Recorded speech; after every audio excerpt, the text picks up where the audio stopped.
जय हिंद दोस्तों, CSK academy में आप लोग स्वागत है। मैं छोटन कुमार आप लोग स्वागत करता हूं। इस अकेडमी के माध्यम से आज का जो हमारा टॉपिक है, जो हम प्रकाश के परावर्तन अपवर्तन पढ़ रहे थे, उसमें एक वीडियो हम लोग डाल चुके हैं जिसमें प्रकाश के बारे में बताया गया है, प्रकाश के परावर्तन के बारे में बताया गया है। और उसमें से जो बाकी है आज उसको हम लोग क्या करेंगे, कवर करने वाले हैं। वीडियो को पूरा देखिएगा। न्यू है चैनल को सब्सक्राइब करके घंटा को दबा लीजिएगा, बड़ा मजा आने वाला है। देखिएगा, तो हम लोग इसके यह सब पढ़ चुके थे। जो टॉपिक है ना, दर्पण का, उत्तर दर्पण का उपयोग, अवतल दर्पण का उपयोग, ये पढ़ चुके थे। अब हम लोग को पढ़ना है चिन्ह परिपाटी। चिन्ह परिपाटी पढ़ना है। साइन कन्वेंशन, इसके बारे में जानना ही है, होता क्या है। देखिए, डायरेक्ट इस एग्जाम में क्वेश्चन कम आता है, लेकिन इससे संबंधित क्वेश्चन एग्जाम में आता है। अगर साइन कन्वेंशन हम नहीं जानते हैं तो अवतल दर्पण या उत्तर दर्पण के लिए जब हम व्यंजन प्राप्त करेंगे या दर्पण सूत्र को सिद्ध करेंगे तो वहां पर इसका प्रयोग होता है।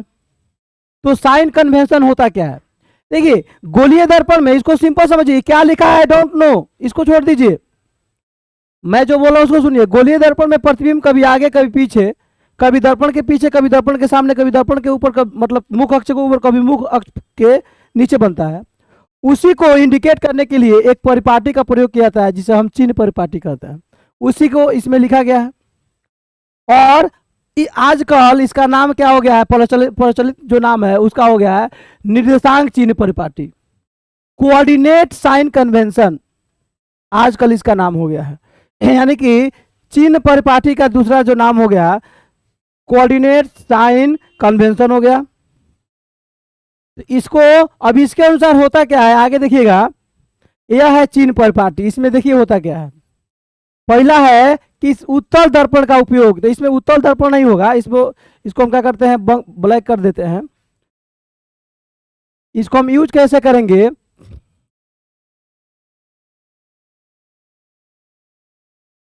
देखिए चिन्ह परिपाटी के अनुसार होगा क्या, खूब ध्यान से देखिएगा। ध्रुव को मूल बिंदु माना जाता है, ओरिजिन मानकर सभी दूरियां किसे मापी जाती है, ध्रुव से। जैसे मान लीजिए ये अगर हमारा दर्पण है तो यह ध्रुव है, मान लीजिए यह अवतल दर्पण है, तो सभी दूरियां किसे मापेंगे, ध्रुव से। यानी कि ध्रुव को मूल बिंदु मानेंगे, ध्रुव को मूल बिंदु और सभी दूरियां ध्रुव से मापेंगे। दूसरा है आपतित प्रकाश की दिशा में मापी गई दूरियां धनात्मक होती है और आपतित प्रकाश की विपरीत दिशा में मापी गई दूरियां ऋणात्मक होती है। 3 नंबर में अब देखिए, प्रकाश इधर से जा रहा है, दर्पण पे टकराया और एफ को काटते हुए आगे निकल गया। तो यह देखिए प्रकाश चल रहा है इधर, हमने पी से लेके मान लीजिए एफ, यह हो गया एफ, यह हो गया सी, तो उल्टा दूरी आ रहा है ना इसके, तो यह होगा हमारा फोकस दूरी माइनस हो जाएगा। क्योंकि प्रकाश चल रहा है इधर, हमने इसको उल्टा आ रहा हूं। अगर इधर चलता मैं भी नापने के लिए तो सीधा होता। तो प्रकाश चल रहा है इधर और दूरी हम नाप रहे हैं इधर, उल्टा हुआ ना। तो आपतित प्रकाश के विपरीत दिशा में धनात्मक और आपतित प्रकाश के दिशा में, देखिए आपतित प्रकाश के दिशा में, जैसे आपतित प्रकाश की दिशा में है तो धनात्मक, अब विपरीत दिशा में ऋणात्मक होगा। तो जैसे यहां से हम नापने यहां आएंगे तो उल्टा चल रहे हैं, इधर आ रहे हैं, तो यह फोकस दूरी ऋणात्मक। वस्तु अगर हम यहां रखे हैं तो वस्तु दूरी ऋणात्मक होगा। आपतित प्रकाश के विपरीत दिशा में मापी गई दूरी ऋणात्मक होती है, विपरीत दिशा में। ये हो गया। मुख अक्ष के ऊपर लंबवत सभी दूरियां धनात्मक होती है। मुख अक्ष यहाँ पे देखिएगा, यह मुख अक्ष है, इसके ऊपर लंबवत, तो मान लीजिए वस्तु यहाँ पे है, यह दर्पण है मुख अक्ष, वस्तु मान लीजिए यहाँ पे खड़ा है ए और बी, तो यह ऊपर है कि नीचे है, ऊपर है, तो यह धनात्मक होगा। और नीचे प्रतिबिंब बनेगा तो वह क्या होगा, ऋणात्मक होगा। तो यह हो गया हमारा। जैसे यहाँ देखिए, आपतित प्रकाश के विपरीत दिशा में प्रकाश इधर चल रहा है, हमने दूरी इधर मापे तो ऋणात्मक, और दूरी हम इधर माप रहे हैं तो क्या हो रहा है, धनात्मक। क्योंकि प्रकाश इधर चल रहा है, हमने दूरी भी क्या नापे, इधर भी मापे हैं, तो क्या हो जाएगा, ऋणात्मक हो जाएगा। इधर प्रकाश, इधर दूरी, धनात्मक प्लस पॉजिटिव, इधर प्रकाश, इधर दूरी, क्या हो जाएगा, ऋणात्मक। सबसे सिंपल हो गया। मुख अक्ष के ऊपर धनात्मक और मुख अक्ष के लंबवत नीचे लंबवत सभी दूरियां क्या होती है, ऋणात्मक होती है। जैसे मान लीजिए हमने यहाँ पे बना दिया दर्पण, और यह मुख्य अक्ष हो गया P, प्रकाश चल रहा है यहाँ से टकरा कर एफ से काटते हुए आगे निकल गया। वस्तु को हमने कहाँ रख दिया, यह सी हो गया, सी और अनंत के बीच रख दिया। यह हो गया एफ, पुनः यहाँ से प्रकाश चलेगा और टकरा के ऐसे निकल जाएगा। प्रतिबिंब हमारा बनेगा यहाँ पर, यहाँ पे हम सी मान लेते हैं, एफ और सी के बीच। तो यह नीचे लंबवत प्रतिबिंब बना है तो ऋणात्मक होगा, वस्तु ऊपर खड़ा है तो धनात्मक होगा। और यहाँ पे देखिए एफ हमारा कहाँ है, इधर आ रहा है, मुख्य अक्ष के इधर आ रहा है तो ऋणात्मक हो जाएगा, वस्तु दूरी ऋणात्मक हो जाएगा, प्रतिबिंब भी इधर बना है तो ऋणात्मक हो जाएगा, यानी कि यहाँ से लेकर हम यहाँ चलेंगे ऋणात्मक हो जाएगा। यह हुआ चिन्ह प्रॉपर्टी, सबसे सिंपल। इसके बाद आता है उसी को इसमें दिखाया गया है। देखिए इसमें इसको नहीं लेना है, किसी में रहेगा नहीं, इसको हटा दीजिए।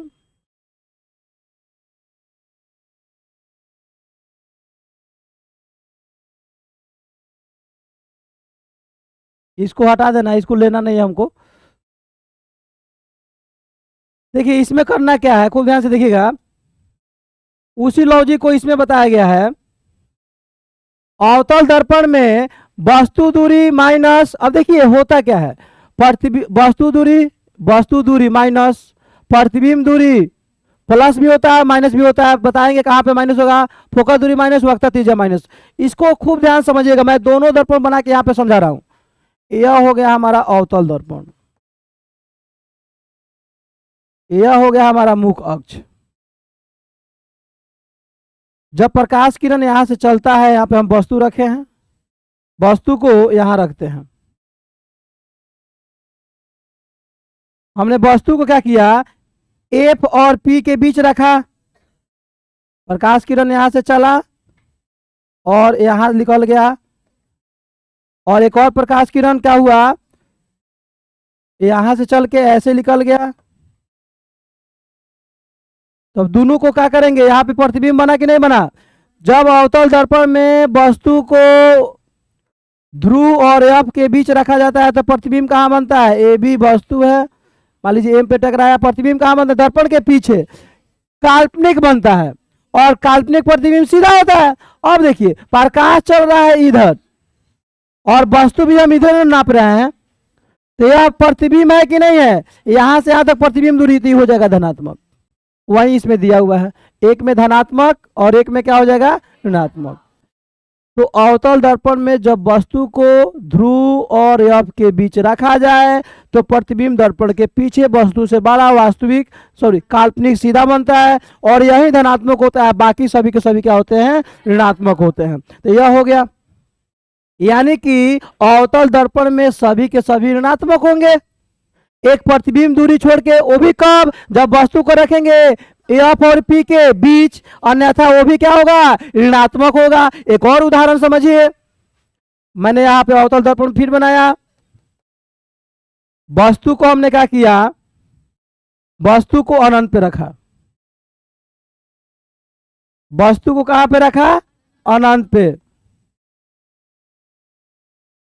प्रतिबिंब कहां माना, फोकस पर। तो अब देखिए सभी दूरियां हम ध्रुव से मापते हैं, तो यहां से लेके यहां तक हम मापेंगे तो यह माइनस यू होगा, क्योंकि प्रकाश के विपरीत दिशा में न चल के आ रहे हैं, प्रकाश तो इधर चल रहा है, हमने कहा गया उसके उल्टा आ रहे हैं, हमने कहा गया हमने यहाँ आ रहे हैं, उल्टा आ रहे हैं, तो यहाँ पे क्या हो जाएगा, बाकी सभी के सभी प्रतिबिंब अब जितना बनेगा क्या होगा, ऋणात्मक बनेगा, एक की स्थिति में ही धनात्मक बनेगा। तो अब देखिए जब कोई भी मैटर एक ही स्थिति के लिए अलाउ कर रहा हो, उसको याद कर लीजिए, बाकी को छोड़ दीजिए, बाकी तो ऋणात्मक होकर करता है। तो अवतल दर्पण में सभी के सभी फोकस दूरी ऋणात्मक, वस्तु दूरी ऋणात्मक, वक्रता त्रिज्या ऋणात्मक, प्रतिबिंब दूरी ऋणात्मक, एक को कहाँ छोड़ के, एफ और पी के छोड़ के बाकी सब क्या होगा, ऋणात्मक। यहाँ तो कोई दिक्कत, उत्तल दर्पण में वस्तु दूरी ऋणात्मक होती है, बाकी सब के सब धनात्मक। अब क्यों होती है मैं फिगर बना के समझाता हूं। यह हो गया आपका उत्तल दर्पण, यह उत्तल दर्पण, यहां से मान लीजिए चल रहा है, वस्तु को अनंत पे रखे हैं,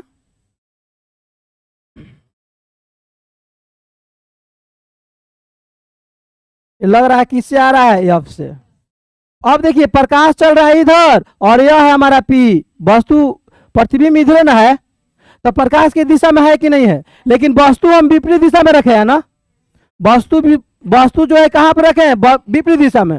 तो विपरीत दिशा में रखेंगे, हमेशा विपरीत दिशा में रखेंगे, तो उत्तल दर्पण में हमेशा क्या होगा, ऋणात्मक। बाकी सभी के सभी क्या होंगे, यहाँ से यहाँ तक प्रतिबिंब दूरी, यहाँ से यहाँ तक फोकस दूरी, यही आपका वक्ता केंद्र मिलेगा, वक्ता त्रिज्या मिलेगा, तो वो सब प्रकाश की दिशा में मिल रहा है। प्रकाश इधर चल रहा है, इसको अगर लेप को हटा देंगे तो इसे ऐसे नहीं जाएगा, तो प्रकाश की दिशा में हम माप रहे हैं इधर देखिए, और वस्तु को कहाँ रखे हैं, विपरीत दिशा में रखे हुए हैं। यहाँ से यही ना मेन चलना है, ये चौराहा है, यहाँ से वस्तु इधर है तो प्रकाश चल रहा है इधर, हमने उल्टाया ऋणात्मक, यहाँ से प्रतिबिंब इधर है, इधर भी प्रकाश चल रहा है तो धनात्मक। तो इसको सिंपल याद कर लेंगे। उत्तर दर्पण को याद करेंगे, वस्तु दूरी ऋणात्मक, बाकी सभी के सभी धनात्मक, एक लाइन में याद हो गया। उत्तल दर्पण में वस्तु दूरी ऋणात्मक, बाकी सभी के सभी धनात्मक, काम खत्म। अवतल दर्पण में जब वस्तु को एफ और पी के बीच रखेंगे तो प्रतिबिंब दूरी धनात्मक, बाकी सभी के सभी स्थितियों में ऋणात्मक होगा। आगे बढ़ेंगे तो दर्पण सूत्र आएगा जो आपको सिद्ध करा दिया गया है, अवतल और उत्तल, इनकन्वेक्स इनकनकेव। अब आएगा इसका पहचान, समतल, अवतल और उत्तल, ये तीनों दर्पण का पहचान कैसे करेंगे। देखिए पहचान करने का दो तरीका है, एगो छू के एगो बिना छुअल। एगो गाना चला था, लड़का बोल रहा था बड़ा जलीदार बा तहार कुर्ती, तो लड़के कह रही है छुआ चाहे छोड़ दे तहार मर्जी, जो इस समय नहीं चलता, पहले बड़ा चलता था। तो हम लोग को यहाँ देखिए, तो यहाँ पे कुर्ती से मतलब नहीं है, यहाँ पे किससे मतलब है, दर्पण। तो दर्पण का पहचान दो तरह से, कितने तरह से, एगो टच करके एगो बिना टच कैले। तो टच करने के बाद तो छुआ समझ में आइए जाए, नहीं आ जाएगा हो। देखिए दोनों को हम बताते हैं, एगो छू के एगो बिना, तो छुआला पर क्या होला देखिएगा, जब तीनों दर्पण को हम बारी बारी से अपने पास रखेंगे तो शिशुआ कहाँ हो, तीनों दर्पण को जब हम बारी बारी से अपने पास रखेंगे तो जो दर्पण छुअला के बाद से मान लीजिए हम आंखें बंद कर लिए, छू रहे इसको, एकदम प्लेन नजर आएगा तो वह समतल कहलाएगा। एकदम बराबर नजर आई तो वो समतल कहलाई। सुनिए हमारे भाई, कोनो दिक्कत नहीं के बात। आ से बीच में खाल होई, धसल होई, गढ़ाई होई, समझिए अवतल होई, कोई दिक्कत। यानी कि यहाँ देखिए एकदम बराबर है कि नहीं है, सुता के नापो चाहे उठा के नापो, कोई दिक्कत। आ बीच में खाल होई, खाल है तो छुअला के बाद ओ माय गॉड तो खाला है, बीच में खाल हुई। यानी कभी कभी कहता है जिस दर्पण का परावर्तक सतह, साइंस के भाषा में परावर्तक सतह जहां प्रकाश पड़ती है वह धसा हो उसे हम अवतल दर्पण कहते हैं। तो धसल होके तो अवतल, आ उठल होके तो उत्तल, आ ना उठल होके ना धसल होके, एकदम प्लेन होके तो समतल। यह छुअला पर कैसे होता है, छुअला पर ऐसे लगता है, अब बिना छूले कैसे लगेगा। मान लो होली नीच कहता था, छुअला पर कैसे लगी, देखिएगा हाई हो जाएगा, बीच में क्या है, उठा है, समझ में आ जाएगा नहीं आ जाएगा।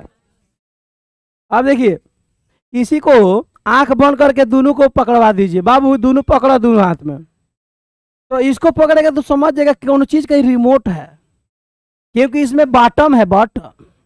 इसको छुएगा तो कहेगा oh my God this is mobile, समझ जाएगा, छूले पर समझ जाएगा वो। समझ में आता कि नहीं क्या होता। अरे हर एक बड़ा बड़ा केस रखने वाला इंसान लड़की नहीं होता है, लड़को होता है। उसके बाद बिना छुए, उसके बाद बिना, तो हम क्या करेंगे, तीनों दर्पण को टेबल पर सजा देंगे। भाई हमारे तीन तीन गो दर्पण, तीनों दर्पण को टेबल पर सजा देंगे और एक एक करके किसी वस्तु को या किसी कलम को या कोई भी वस्तु कलम मारकर या उंगली को बारी बारी से सभी दर्पण के सामने ले जाएंगे। जिस दर्पण के सामने उसका प्रतिबिंब उसी के आकार के बनेगा तो वह समतल होगा, और जिसमें बड़ा बनेगा अवतल होगा, और जिसमें छोटा बनेगा उत्तल। जिसमें छोटा बनेगा तो उत्तल, बड़ा बनेगा बराबर बनेगा। ठीक है, जैसे एग्जाम्पल मैंने आप लोग को पढ़ा कर भेजा कि आज दर्पण का पहचान पढ़ा दिया, एक लड़का घर गया और पुनः आके वह बता दिया तो वह समतल हुआ, ना उसमें घाटा है ना उसमें बढ़ा है। एक आदमी गईल और घर से आधा खा के आइल, मतलब कि जो पढ़ा के भेजे थे उसमें से 2-3 को और भुला गया तो वह हो जाएगा उत्तल। छोट बन गई, कम हो गई। एक आदमी गई तो घरे ठूस ठूस के आइल, बापू बाप, और ज्यादा वो तो याद करबे किया, 2 और ज्यादा याद कर लिया तो क्या हो जाएगा, ज्यादा हो गया। तो यही तो है, इसमें कहानी यही है। आगे बढ़ते हैं। अब देखिए, तो ये हो गया, एगो था छुअले पर, एगो बिना छुअले पर, 2 हो गया ना। हो स्पर्श करके हुए identity of the mirror on touch and without touch. This is CBSE method. CBSE वाले कह रहे थे, oh my God sir, touch method and without touch method, I like touch method. Babu, without touch method उतना ही समझ में आता है। अब देखिए, अब कह रहा है इसमें अंतर क्या है। ओ मतलब इस देखिए, यह क्वेश्चन के पढ़ना और 8वां में बताओ हम का रहनी जानना, दोनों बात सेम हुआ। अब इसमें अंतर पूछ रहा है। अरे सब दर्पण खत्म हो गए, सीधा सीधा अवतर दर्पण का परावर्तक सतह धासा होता है, उतल के उठा होता है। अवतल में प्रतिबिंब बड़ा बनता है, इसमें छोटा बनता है। इसमें सभी प्रकार के प्रतिबिंब बनता है, काल्पनिक, वास्तविक, उल्टा, बड़ा, छोटा, सीधा। है में खाली छोटा सीधा काल्पनिक, है में सिप और सिप उल्टा, है में कथी मतलब सीधा, है में उल्टा, है में काल्पनिक, है में वास्तविक काल्पनिक दोनों, है में वस्तु से हमेशा छोटा बनना है, में बड़ा छोटा दोनों, बड़ा छोटा दोनों बनता है। उसी को कह रहा है। हाँ, है में इसको देख लीजिएगा, इसे अभिसारी कहते हैं, इसे अपसारी कहते हैं। अब इसी को आएगा, ओ माय गॉड अपसारी। हाँ बाबू अपसारी। चलिए आगे बढ़ते हैं। प्रकाश के अपवर्तन, देखिए परावर्तन हुआ समाप्त। देखिए 2 भाई थे, एक का नाम था रिफ्लेक्शन ऑफ लाइट और दूसरा भाई का नाम है रिफ्रैक्शन। एक होता है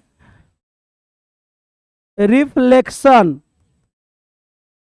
परावर्तन और ये है रिफ्रैक्शन। देखिए उसमें टकरा के चला जाता था, इसमें घुस जाता है अंदर। इसमें क्या होता है, वो जगह पर जाता है, जहां जहां उसको जाना चला जाता है। प्रकाश के चाल जितने ज्यादा होगा पानी में उतने अंदर जाएगा ना, ऐसे नो, बड़ा मजा आने वाला है। तो इसको समझना सबसे इजी है। इसको समझना क्या है, वो जानी, ये तो सबसे आसान है। अब देखिए प्रकाश के अपवर्तन क्या है। जब प्रकाश किरण कहीं से चलती है या किसी माध्यम से चलती है, यानी हवा से चलकर पानी में घुस जाती है या एंट्री कर जाती है, या पानी से चलकर हवा में आती है, तो उसके दिशा में बदलाव होता है या परिवर्तन होता है, उसी घटना को अपवर्तन कहते हैं। जैसे मैं चल रहा हूं तो मुझे ऐसे सीधा चलना चाहिए था। जैसे मान लो मैं यहां से चल रहा हूं, 1 2 3 3 4 5 6 7 8 जो भी हो गाना हुआ, तो सीधा नहीं चलना है, ऐसे सीधा चलना चाहिए हमको। लेकिन हम अपने दिशा से भटक जाएंगे। जैसे कोई लड़का यहाँ चल रहा है, किसी को देखा, सीधे उसको जाना है सीधे, ओ माय गॉड, देखिए दिशा से भटक गया। तो दिशा से भटकना, जैसे यहाँ देखिए प्रकाश किरण यहाँ से चला है, इसको सीधे ऐसे निकल जाना चाहिए कि नहीं निकल जाना चाहिए। पता ना कौन यहाँ पे झोंटा खोल के बैठी थी, बेचारा लटक गया इधर। प्रकाश किरण किधर जा रहा था, इधर जा रहा था ना, अरे किधर जा रहा था, बी डैश के पास। लेकिन पता ना यहाँ पे एन डैश एगो झोंटा खोल के बैठी थी कोई चुड़ैन, बोली आओ ना आओ ना आओ ना, बेचारा इधर घूम गया। तो इसके दिशा में परिवर्तन हुआ ना। फिर प्रकाश किरण देखिए पानी से निकला, इसको सीधे जाना चाहिए कि नहीं जाना चाहिए? अब पता ना है ना हवा में केहू बैठे रहे झोटा खोल के, ओ माय गॉड, बोले थी हेलो आज ये छत पर से छत पर। अब बताइए प्रकाश किरण के पुनः दिशा में परिवर्तन हुआ कि नहीं हुआ? वह सीधा न जाके अपने दिशा को भटक गया तो वो अपवर्तन बना। क्या बना? अब किसके कारण भटका उसको पता है। इसमें देखो इसको हम बता देते हैं किसके कारण भटका, और आप लोग अपना जानिए। इसमें बताते हैं प्रकाश के वेग जो होता है पानी की अपेक्षा हवा में ज्यादा होता है। तो जैसे हवा में निकलता है ना तो यहाँ धीरे धीरे आता है, ऐसे निकलता है स्वाग जाता है तो घूम जाता है इधर, इधर भी रह जाता, इधर भी भागता है, लेकिन ना सीधे को आता नहीं, हमको फ्री मिला हुआ है। इसको समझना है ना, सबसे आसान विधि समझाते हैं। आप बाइक चला रहे हैं या साइकिल चला रहे हैं, या पूरा मेला लगा हुआ है, देखिए कितने लोग बैठे हुए हैं, तो आप ट्रिन ट्रिन पोक पोक धीरे धीरे चलेंगे। आज जैसे पूरे लोग साइड हो गया, पूरा फिर रास्ता में एक में पहुंच जाइएगा, तो स्वाग दे भागिएगा। फिर यहां से देखिए बहुत तेज से आ रहे थे, जैसे यहाँ भीड़ दिखा तो अब लगे धीरे धीरे धीरे इसके तरफ झुकने। तो इसके दिशा में होने वाला परिवर्तन क्या कहलाता है? प्रकाश के। यह एग्जाम में पटक पटक के आता है। कैसे आता है? और देखिए इसको लिख के इस दोनों फिगर को बना दीजिएगा, नंबर एकदम 2 में 2 मिली, एकदम कितना नंबर मिलेगा? अब इसमें देखिए एक नंबर क्या बनता है, कहीं नौकरी के फार्म भर के जाइएगा ना, ग्रुप डी हुआ, रेलवे हुआ, एसएससी हुआ, बीपीएससी हुआ, यूपीएससी हुआ, दरोगा एग्जाम हुआ, पुलिस का एग्जाम हुआ, इंस्पेक्टर का एग्जाम हुआ, ठीक है ना, किसी भी पीछे से एग्जाम हुआ, किसी स्टेट पीछे से एग्जाम हुआ, कोई भी छोटे से लेकर बड़े ग्रुप ए बी सी कुछ का एग्जाम हुआ, तो हाई वहां पूछता है कि कैमरा जो होता है किस पर कार्य करता है? प्रकाश के अपवर्तन पर, सूक्ष्मदर्शी अपवर्तन पर, दूरदर्शी तो अपवर्तन पर। इसको आप लोग याद कर लीजिएगा, बड़ा मजा आएगा। अब इसमें देखिए क्या है, प्रकाश के अपवर्तन के कारण, आखिर प्रकाश का अपवर्तन होता क्यों है? प्रकाश का अपवर्तन आखिर भी कहाँ होला? कभी कभी सोचने वाला फैक्ट है, क्यों होता है? देखिए सुनो, गाना सुने हो, सुनो ससुर जी अब बात छोड़ो, मान लो मेरी बात, दुल्हन तो जाएगी दूल्हे राजा के। चलो तो आप दूल्हा को लेके जाएंगे, दुल्हन को लेके चलते हैं दूल्हा राजा के पास। देखिए यहाँ पे देखिए आखिर प्रकाश का अपवर्तन होता क्यों है? जो प्रकाश का चाल होता है ना, वह हवा में अलग होता है, निर्वात में अलग होता है और पानी में अलग होता है। जैसे यहाँ पे भिन्न भिन्न माध्यम में प्रकाश का वेग भिन्न भिन्न होता है। जैसे प्रकाश का वेग हवा में कितना होता है? 3 × 10 के पावर, निर्वात में भी उसको कह सकते हैं। और कांच में कितना होता है? 2 × 10 के पावर। देखिए कांच में प्रकाश का वेग हवा का अपेक्षा कम होता है, तो अब देखिए कम होता है ना, तो इसके कारण होता क्या है? प्रकाश का वेग विभिन्नता प्रकाश के अपवर्तन का मुख्य कारण होता है। जब प्रकाश के वेग कांच में कम होगा तो कांच में प्रकाश प्रवेश करेगा तो क्या हो जाएगा? स्लो हो जाएगा। जब स्लो हो जाएगा ना तो उसके दिशा में परिवर्तन होगा। एग्जांपल देके समझाते हैं। आप स्लो गाड़ी चलाइए, साइकिल ले लीजिए और एकदम स्लो चलाइए, आपको बैलेंस नहीं मिलेगा। देखिएगा स्कूल में रेस होता है कभी कभी, तो स्लो एकदम चलाएंगे ना तो हिलेगा, तेज चलाएंगे तो बैलेंस मिल जाएगा। अगर साइकिल एकदम स्लो चलाना है और एक होता है ना बांध डनेर खेत का, उसके ऊपर चलाइएगा ना तो स्लो चलाइएगा तो गिर जाइएगा, और थोड़ा तेज रहेगा तो आसानी से क्या हो जाएगा? निकल जाएगा। तो प्रकाश के वेग ही प्रकाश का अपवर्तन क्या होता है? कारण बनता है। हो गया। अब देखिए वह माध्यम जिसमें प्रकाश का वेग अधिक होता है उसे हम क्या कहते हैं? जिसमें प्रकाश का वेग अधिक होता है अपेक्षा की विरल माध्यम कहते हैं। देखिए प्रकाश का वेग अधिक होता है और कणों की संख्या कम होता है, उसे विरल माध्यम कहते हैं। लेकिन वह माध्यम जिसमें प्रकाश का वेग कम होता है उसे क्या कहते हैं? रेयर मीडियम और डेंसर मीडियम। अब इसको कभी कभी डिफिनेशन अलग देता है। यहां पे लिखा है जिस माध्यम में प्रकाश का वेग अधिक हो उसे हम विरल माध्यम कहते हैं, और जिस माध्यम में प्रकाश का वेग कम हो उसे हम सघन माध्यम कहते हैं। लेकिन कभी कभी एग्जाम में या किसी कारण से दूसरा एग्जाम्पल देता है कि जिस माध्यम में कणों की संख्या अधिक हो उसे हम क्या कहेंगे? तो सघन। आज जिसमें कणों की संख्या कम हो उसे, तो जब कण कम रहेंगे तो प्रकाश तेजी से गति करेगा, यानी भीड़ कम रहेगा तो हम साइकिल तेज चला सकते हैं, ऐसा नो। भीड़ ज्यादा रहेगा तो सवारी हम क्या करेंगे, स्लो चलाएंगे। कोई दिक्कत? चलिए आगे बढ़ते हैं।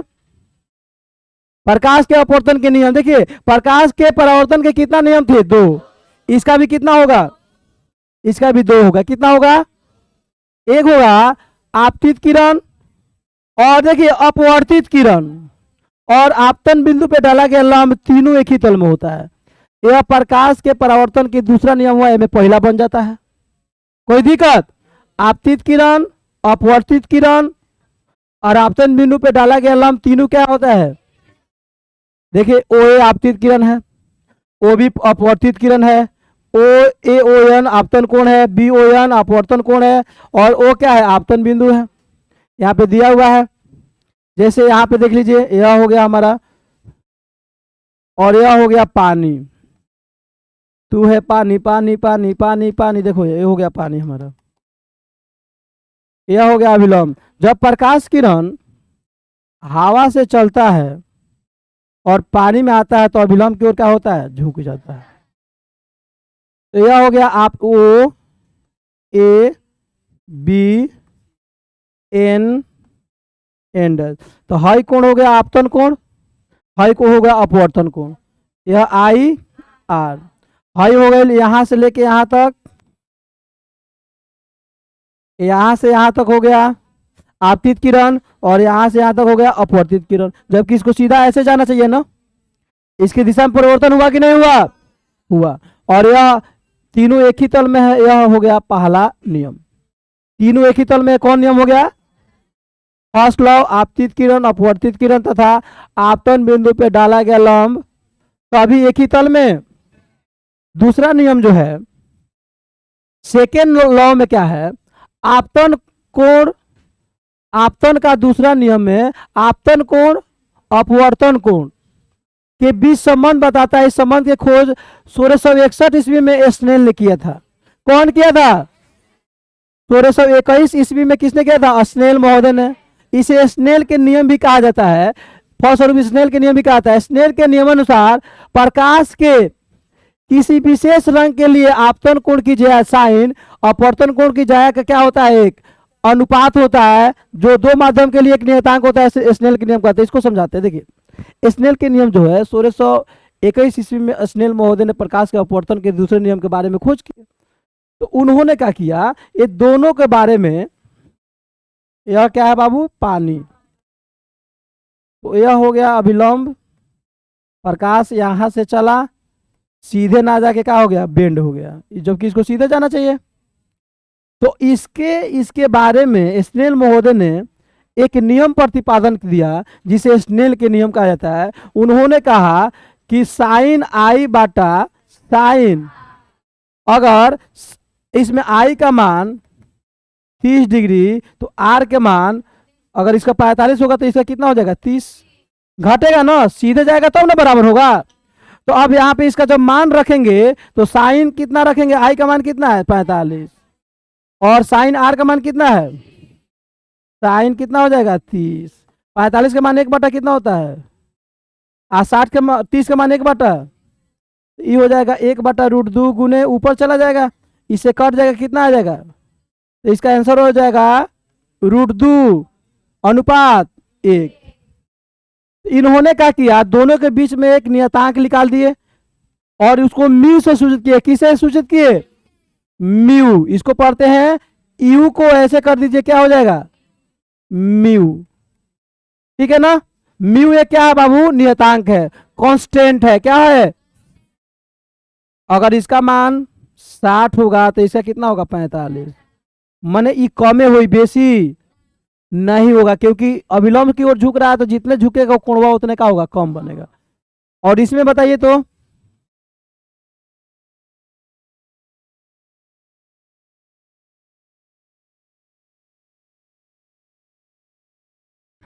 प्रकाश किरण ओ से चला और अभिलंब से क्या हुआ, जबकि इसको ऐसे जाना चाहिए ना, तो यह जितना कोण होगा, यह कोण बढ़ेगा ही घटेगा। तो कोण आई बराबर अगर 30 होगा तो कोण आर का मान कितना होगा, इससे बढ़ेगा घटेगा नहीं। 10 बढ़े, 15 बढ़े, 5 बढ़े, लेकिन बढ़ेगा, घटने वाला, क्योंकि अभिलंब से जितने दूर वो भागेगा ना उतने कोण क्या होगा, बढ़ेगा। कोई दिक्कत? तो यह हो गया दूसरा नियम। तो यह आपके क्वेश्चन एग्जाम में नहीं आता, आपके क्वेश्चन एग्जाम में इससे आता है स्नेल के नियम इनमें से कौन है। 4 गो ऑप्शन दिया रहेगा, ये होगा म्यू बराबर साइन आई बटा साइन, साइन आई बटा साइन। और एग्जाम में क्या करता है, ए में दे देगा साइन आई आर बटा साइन आई, लड़का बिना छुएले मार देता है सब। अब बोलता है ओ हमारे एक नंबरिया 40 में सही है, आ घर आला बात धुक धुकी चलता है, वाले कोई दिक्कत नहीं है, रिजल्ट आता है लो 32 गो, तो कहता ओ माय गॉड ये लो। तो बाबू आप ध्यान से देखिए, मतलब यह घटना उन्हीं बच्चों के साथ होता है जो क्लास में डिंग चिका करते हैं, डिंगा लला डिंगा लला डिंगा लला, वही करते हैं। तू जान है किसी और को, तुझे चाहता कोई और है, मेरे पास दम है, मैं पुष्पा राज हूं। हाँ तो झुकाएगा सब, आएगा रिजल्ट ना तो तू अपने खुद झुक जाएगा। बोलता है पुष्पा राज साला झुकेगा नहीं, रिजल्ट आएगा तो अपने आप लेवल में आ जाओगे। इसमें कोई दिक्कत नहीं है ना। आगे बढ़ते हैं, देखिए यहाँ पे प्रकाश के अपवर्तन के क्या होता है, इफेक्ट ऑफ रिफ्लेक्शन ऑफ। तो प्रकाश के अपवर्तन के जो घटना होता है, भ्रमित होता है, कैसे कैसे होता है।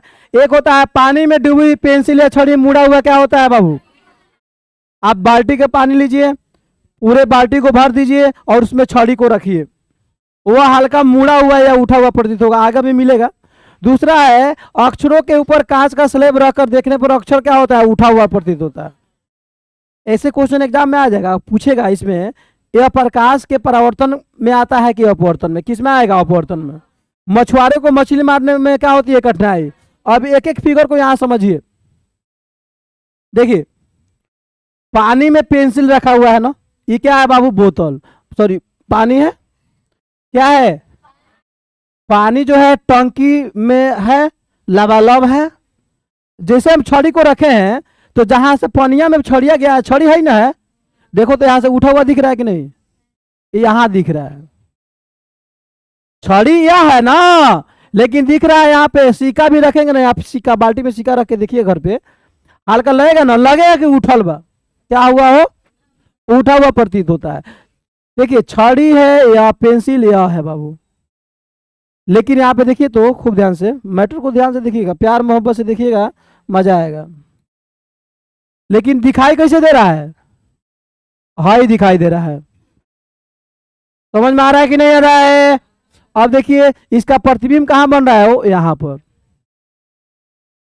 क्योंकि किसी वस्तु को, अब देखो अब तीर के निशान यहां से एरो ऐसे बना दिया गया है, फिर एरो ऐसे बना दिया गया है। इसका मतलब हुआ कि कोई वस्तु हमको जानते हो कब दिखाई देता है, जब वहां से प्रकाश टकरा के हमारे आंखों तक क्या होता है। अब देखो तो अगर सुनो, एक खूब ध्यान से देखिएगा, प्यार मोहब्बत आता है ना आपको, देखिए उसी तरह दिखा रहा है, समझिए इसको अगर हम ऐसे खींचे तो देखो तो अविलंब से दूर भाग रहा है कि नहीं भाग रहा है, बोलो। नहीं भाग रहा है, हो नहीं भाग रहा है, यह तो सीधे ऐसे इसको निकल जाना चाहिए, लेकिन अविलंब से क्या भाग रहा है। जब प्रकाश कहीं से आया, इस वस्तु से टकरा के हमारे आंखों तक पहुंचेगा ना, यहां देखो आंख है, यह क्या है, यहां पहुंचेगा तभी ना वस्तु दिखाई देगा। देखो यह मार्कर है, यह रिमोट है, यह मोबाइल है, कब, जब इसे प्रकाश पड़ के हमारे आंखों तक पहुंच रहा है, तब हमको यह क्या कर रहा है, दिखाई दे रहा है, अन्यथा दिखाई नहीं देगा। कोई वस्तु काला दिखाई देता है, इसमें प्रकाश क्या होता है, परावर्तन नहीं होता है, पूरा अवशोषण हो जाता है। तो ये समझ में आया कि नहीं आ गया, ये आया कि नहीं आया। आगे देखिए, यह जो होता है अक्षर यहाँ पे है, देखो यह हमारे आंखों तक यहाँ से प्रकाश जो निकल रहा है ना, स्लैब होता है, कांच का स्लैब है, ऊपर रख के डॉक्टर लोग भी इसका यूज करते हैं सब। तो यहाँ पे देखिए इसको, यहाँ अक्षर है, यहाँ पे क्या है बाबू, ABCD, यह आंखों तक इसको सीधे ऐसे आना चाहिए, लेकिन इसका प्रतिबिंब कहां बन रहा है, यहां पर प्रतिबिंब कहां बन रहा है, यानी कि यहाँ पे अक्षर है लेकिन दिखाई कहां दे रहा है, यहां पर दिखाई देगा, उठा हुआ दिखाई दे रहा है, लग रहा है कि ऊपर है। इसके बाद आएगा हमारा मछली वाला। देखिए मछली जो है, रियल मछली जो है कहां पे है, यहां पर। रियल मछली कहां पे है, यहां पे है, ठीक है ना, बेंग मछली है। लेकिन इसका प्रतिबिंब कहां बन रहा है, यहां पर इसका प्रतिबिंब बन रहा है। जब मछुआरा मछली को यहां मारेगा ना, यहां मारेगा तो मछलिया को लगेगा, इसको मारेगा तो मछली से निकल जाएगा। इसीलिए इसके मूड़ी पर मारा जाता है। तो जब तब जाके सब मछली, रियल मछली है यहाँ पे, लेकिन मछली दिखाई कहाँ दे रहा है, ऊपर, आगे भी दिखाई दे रहा है। तो मछुआरा इसके मूड़ी पर मारेगा तो मछली को लगा, बोलो, इसके मूड़ी पर मारेगा तो मछली को लगा, तो इसीलिए इसके पूंछ पे मारता है तो मछली को यहाँ पे आके लगता है। मछली, रियल मछली कौन है, ये वाला है। रियल मछली कौन है बाबू, नीचे वाला रियल मछली है, इसका प्रतिबिंब इसके आगे बन रहा है। देखो तो मछली है, इतना दूर में प्रतिबिंब बन रहा है इसके, तो इसके मुंह पर जब मछली बार करेगा तो देखो मछली को कहीं लगा, इसलिए क्या करता है मछुआरा, इसके पूंछ पे मारता है। तो जब पूंछ पे सीधा मारेगा ना तो इसके आके मुड़ी पर लग जाएगा। यानी कि रियल मछली से इमेज जो होता है ऊपर और आगे बनता है। क्यों, क्योंकि प्रकाश के अपवर्तन के कारण जब प्रकाश हवा से पानी में जाता है तो अभिलंब की ओर क्या होता है, झुक जाता है। क्या होता है, झुक जाता है। अब इसको आगे बढ़ाते हैं। अब देखिए अपवर्तन को अनेक रूप से परिभाषित किया जाता है। देखिए अब हम लोग को प्रकाश के अपवर्तनांक पढ़ना है। क्या पढ़ना है बाबू, अपवर्तनांक पढ़ना है। देखिए अपवर्तनांक जो होता है ना, सबसे सिंपल लॉजिक है, निर्वात में प्रकाश की चाल तथा किसी माध्यम में प्रकाश की चाल के अनुपात को क्या कहता है, निरपेक्ष अपवर्तनांक कहते हैं, अब्सोल्यूट रिफ्लेक्शन इंडेक्स कहते हैं। या इसमें देखिए इसको एन न्यू, इसको देखो, इसको न्यू पढ़ते हैं और इसको क्या पढ़ते हैं, म्यू। सिंपल लॉजिक इसको समझिए, इसी को समझिए सिंपल। अपवर्तनांक के मतलब होता है निर्वात में प्रकाश के चाल और किसी माध्यम में प्रकाश के चाल के अनुपात को क्या कहते हैं, अपवर्तनांक कहते हैं, जिसको इंडेक्स कहा जाता है। इंग्लिश में क्या कहते हैं, इंडेक्स। क्या कहते हैं, इंडेक्स। अब माध्यम का मतलब होता है एक हवा और एक दूसरा क्या होता है, पानी। अब इसमें देखिए अपवर्तनांक दिया हुआ है, अपवर्तनांक को किसे सूचित करते हैं, म्यू या न्यू। इसको क्या पढ़ेंगे, न्यू। अब एन मत बोलिएगा, न्यू। अब देखिए आपके एग्जाम में क्वेश्चन जो अपवर्तनांक पूछता है, इससे पूछता है, इससे पूछता है, इससे पूछता है। हवा का 1, बर्फ का 1.31, पानी का 1.33, अल्कोहल के 1.36, किरोसिन के 1.47, बेंजीन का 1.50, क्राउन कांच 1.52, फ्लैंट कांच 1.65, कार्बन डाइऑक्साइड 1.63। हीरा का सबसे इंपॉर्टेंट है, सबसे ज्यादा इंपॉर्टेंट अगर एक अपवर्तनांक पूछता है तो हीरा का और हवा का, पानी का सबसे ज्यादा। इसको 100% याद कर लीजिएगा, आपके एग्जाम में पटक पटक के पूछता है। तो एग्जाम में अगर हवा के पूछेगा ना तो एक दिया रहेगा तो एक पे ठीक मार दीजिएगा, मत खोजिएगा 0.00003 कहाँ है, तो लगभग 1 के बराबर है। आ समझ में नहीं आएगा कि 0 यहाँ पे 1 दशमलव के बाद 2 को 0 है कि 3 गो, तो यहाँ पे लास्ट में याद कर लिए 3 गो, और 3 को 0 जगह 3 दे दीजिएगा, याद हो जाएगा ना। पता कितने लोग को नहीं चलता है, जैसे कितने लोग पूछता है वायुमंडल में कार्बन डाइऑक्साइड, कितने लोग कर लो, कार्बन डाइऑक्साइड 0.03, के को 0.003, के को 0.3, के को 0, ऐसा करके। तो कितना जीरो बैठेगा लास्ट में, कितना है, तो उससे पहले कितना जीरो हो गया। लेकिन एग्जाम में उसको नहीं खोजना है, एक आएगा। सबसे ज्यादा क्वेश्चन आता है किससे, पानी से, और किससे आता है, हीरा से। तो एक बात बताइए, इसमें जितना चीज लिखा गया है सबसे ज्यादा अपवर्तनांक किसका होता है, किसका होता है, तो स्वाभाविक है हीरा में जब प्रकाश गमन करेगा तो उसका वेग कम होगा कि ज्यादा होगा, बहुत कम होगा। वो घाना है ना, तो घाना होगा, जितने अपवर्तनांक जितने ज्यादा होगा तो उसमें प्रकाश का वेग उतने का हो जाएगा, कम हो जाएगा, घाना हो जाएगा, बहुत कम हो जाएगा। तो इसको याद रखिएगा, 2.42, 1.33 पानी का। बाकी जानने के लिए देखिए खुद ध्यान समझिएगा। भारत के प्रधानमंत्री कौन है, माननीय श्रीमान नरेंद्र मोदी जी। राष्ट्रपति कौन है, श्रीमती द्रौपदी मुर्मू जी। बाकी मंत्रालय से कोनो मतलब नहीं, लेकिन 2 गो याद होके चाहिए। जिस राज्य से आप बिलोंग कर रहे हैं, बिहार के मुख्यमंत्री कौन है, उनका नाम याद होना चाहिए। बाकी मंत्रालय में कृषि मंत्री कौन है, परिवहन मंत्री कौन है, संगीत मंत्री कौन है, खेलकूद मंत्रालय में कौन है, इसमें कोई याद हो तो भी ठीक है, नहीं याद हो तो भी ठीक है, लेकिन 2 आदमी के मेन जरूरी है। उसी तरह सेम ये लोग है। उसके बाद आता है लेंस या ताल। तैया तैया तैया, क्या आएगा, लेंस या। तो चलिए लेंस या ताल के बारे में जानते हैं हम लोग। लेंस क्या है, देखिए चश्मा, देखिए जब चश्मा हम धूप के लिए लगाते हैं ना, मैं निकला गड्डी लेके, तो उसे हम ग्लास कहते हैं। और जब हमको किसी कारण से आंख में परेशानी हो जाए, ओह माय गॉड दिखाई नहीं दे रहा है और लौकता, तो समझिए वो लेंस हो। यानी कि निकालने के बाद से धुंधला धुंधला। हेलो के हो, कोई लड़की है, आई दादा होली है भैया के सालिया,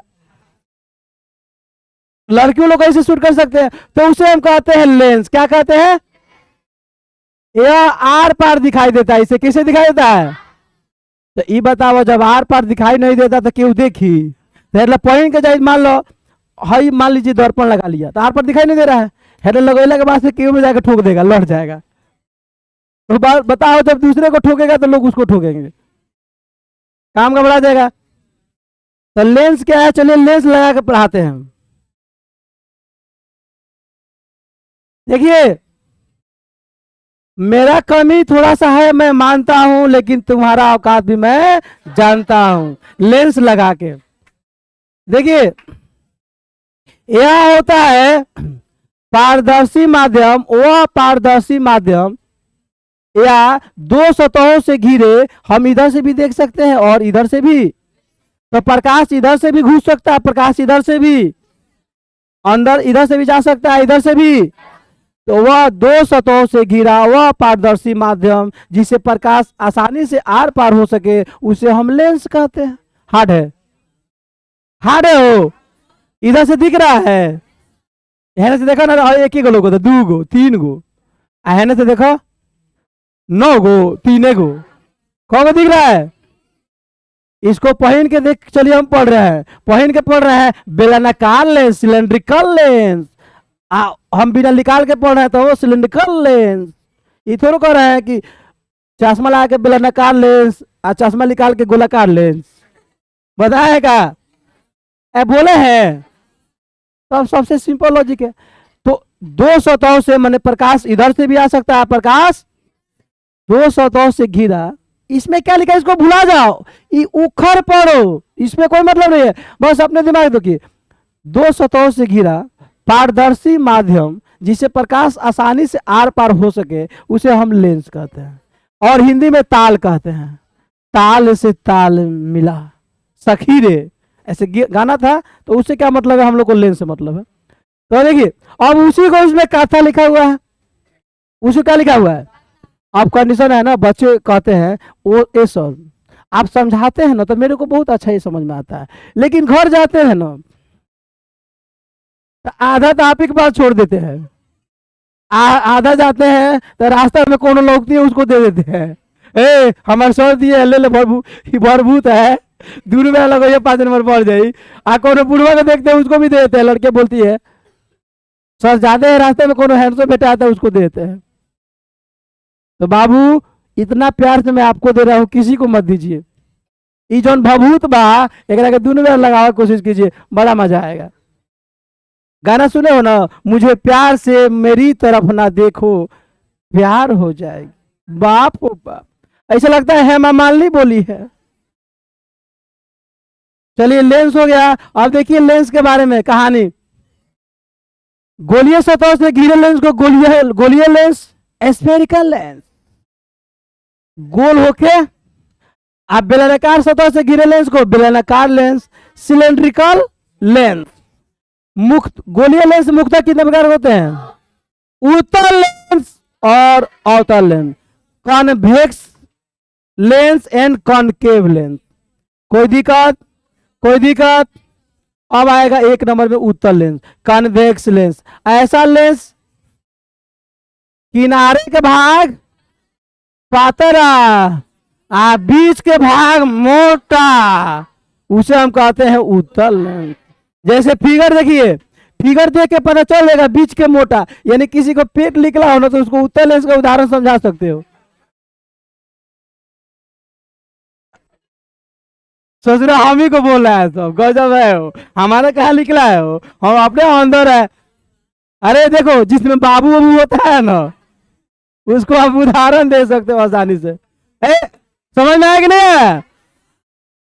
जो बीच में ऐसे हो, बीच में देखो उठा है, ससुरा उठाल है, और युवा क्या है, तो इसको ऐसे समझिए समझिए। देखिए बीच में है कि नहीं, तो बीच में क्या है, ए सर मोटा मोटा, आई किनारे क्या है, आप बोलो सर पतला। हाँ कोई दिक्कत? अब देखो मोटका लोग को समझाने, देखो मोटे से मतलब नहीं है बाबू, मतलब है कि पेट निकलना। बहुत लोग के इतना बड़ा होता है ना, अगर किसी से बात करेगा तो पहले मुंह सटल की ना, पहले पेट सट जाएगा। मान लीजिए यहाँ पे निकलना होगा, इतना रास्ता है यहाँ पे, तो उसका शरीर निकल जाएगा और पेटवा हंसा के निकालेगा बोरवा को कस के, चल भाई चल चल चल। अब बेचारा होता है इतना टूनका, होता है इतना बड़ा बड़ा, हमको लगता है ससुरा खाता कैसे होगा वो ठास ठास के खाने के लिए दीजिएगा, बाथरूम में उसको बड़ा प्रॉब्लम होता होगा। चलिए,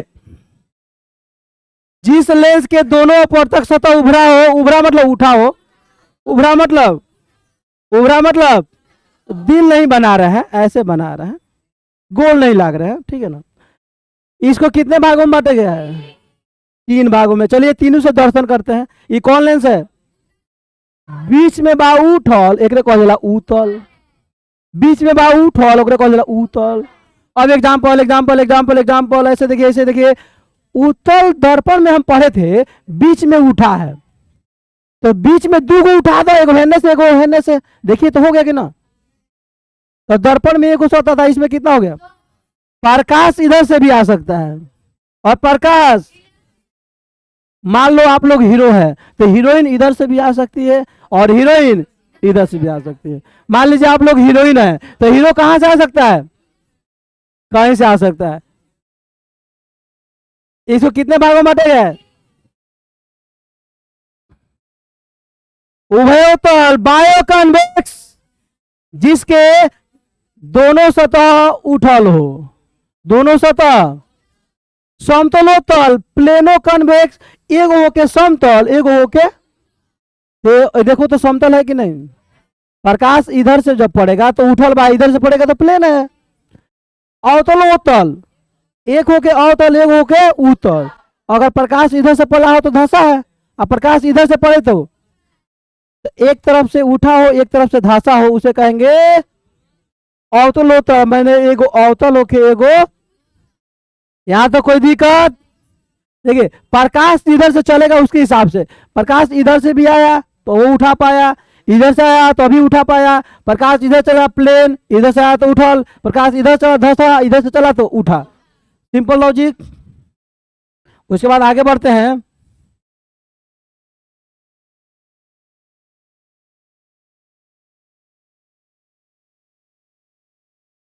अब देखिए अवतल लेंस, कनकेव लेंस, ऐसा लेंस इसमें उल्टा होता है जिसके किनारे के भाग मोटा, बीच के भाग, किनारे के भाग, बीच के भाग, उसे हम कहेंगे, ऐसे होता है, ऐसे होता है। देखिए देखिए किनारे कितना मोटा है वो, बीच में क्या है,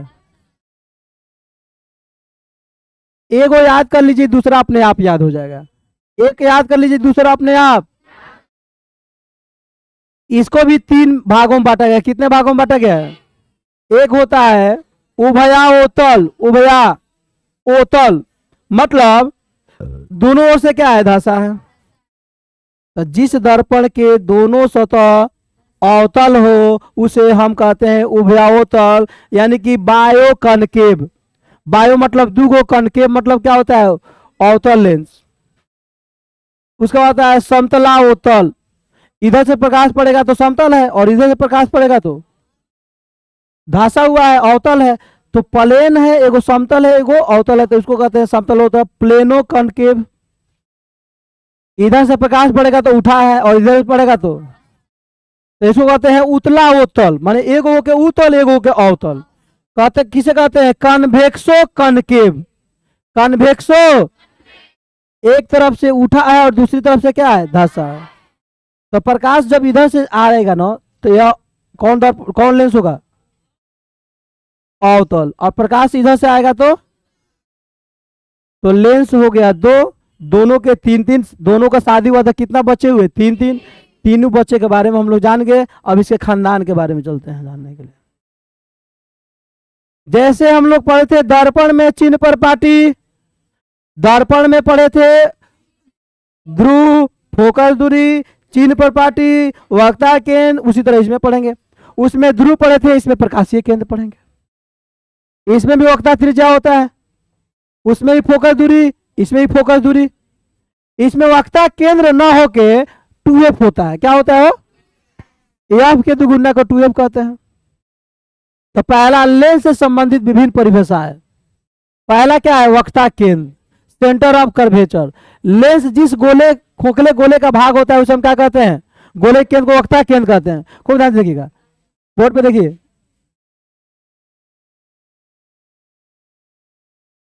इसको खूब ध्यान से देखिएगा मेरे दोस्त।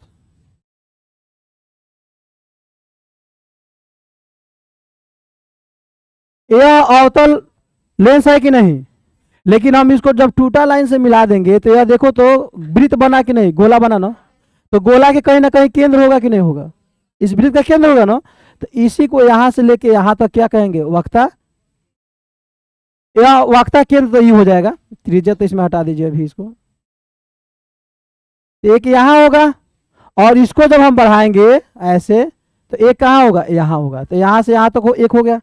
उसी तरह होता है अवतल, यह अवतल हो गया, यह उत्तल हो गया, देखिए तो। और इसको हम क्या करेंगे, ऐसे बढ़ाएंगे और इसको भी हम क्या करेंगे, ऐसे। इसके लिए एक यहां से और इसके लिए एक यहां से, तो वक्ता केंद्र हो गया। अब देखिए दोनों वक्ता त्रिज्याएं आपस में क्या होती है, समान होती है। तो यहां से लेके यहां तक जितना होगा ना, अगर यहां से लेके यहां तक 4 है तो यहां से लेके यहां तक कितना होगा, यहां से लेके यहां तक 2 है तो यहां से यहां तक कितना होगा। यह दोनों आपस में क्या होता है, बराबर होता है। देखिए दोनों वक्ता त्रिज्याएं आपस में समान हो यह कोई आवश्यक नहीं। अब देखिए यहां पे प्रधान अक्ष, प्रिंसिपल एक्सिस, इसको समझिए।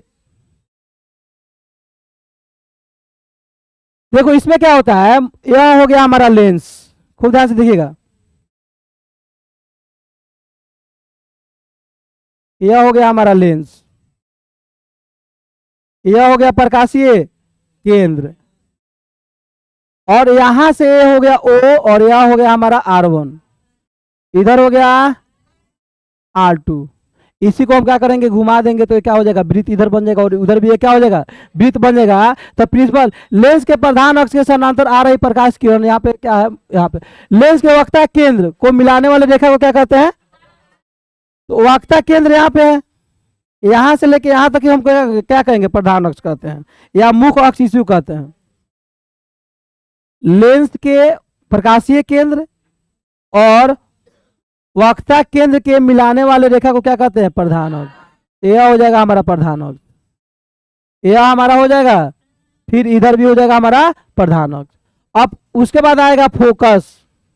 लेंस के प्रधान अक्ष के समानांतर आ रही प्रकाश किरणें लेंस से अपवर्तन के बाद प्रधान अक्ष के जिस बिंदु पर संश्रित होती है या अपसृत होती है उसे हम लेंस के मुख्य फोकस कहते हैं। तो यहां से प्रकाश किरण देखो, यहां से प्रकाश किरण मान लीजिए कैसे आ रहा है, ठीक है ना, और क्या हो जाएगा, ऐसे हो जाता है। ये लग रहा है किससे आ रहा है, खूब ध्यान से देखिएगा। यहां से प्रकाश किरण आ रहा है, यह क्या हो जाएगा, ऐसे चला जाएगा। ये लग रहा है किससे आ रहा है, वो किससे आ रहा है, किससे आ रहा है? यह हो जाएगा हमारा फोकस। यानी कि प्रधान अक्ष के समानांतर आती हुई प्रकाश किरण लेंस से अपवर्तन के बाद जिस बिंदु पर मिलती है या जिस बिंदु पर मिलती हुई प्रतीत होती है उसे हम क्या कहते हैं? मुख्य फोकस कहते हैं। उसे क्या कहते हैं बाबू? उसे एफ से शुद्ध किया जाता है। लेंस के कितने फोकस होते हैं? एक इधर भी हो सकते हैं और एक, अगर प्रकाश इधर से आएगा तो इधर भी हो सकता है ना, आसानी से हो सकता है। उत्तल लेंस के फोकस दूरी वास्तविक होता है और अवतल लेंस की फोकस दूरी क्या होती है? काल्पनिक होता है। तो देखो तो ये कौन लेंस है? अवतल। यहाँ पे फोकस दूरी काल्पनिक बना है कि नहीं? टूटा लेंस है, बना है, बना है। अब फिर प्रश्न आता है कि सर उत्तल वाला समझा दीजिए। चलो उत्तल वाला समझ लीजिए। यह हो गया हमारा, सॉरी,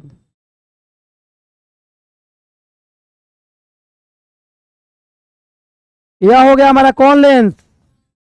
उत्तल लेंस। कौन लेंस है? प्रकाश किरण यहां से आ रहा है, मेरे बात को खूब ध्यान समझिएगा।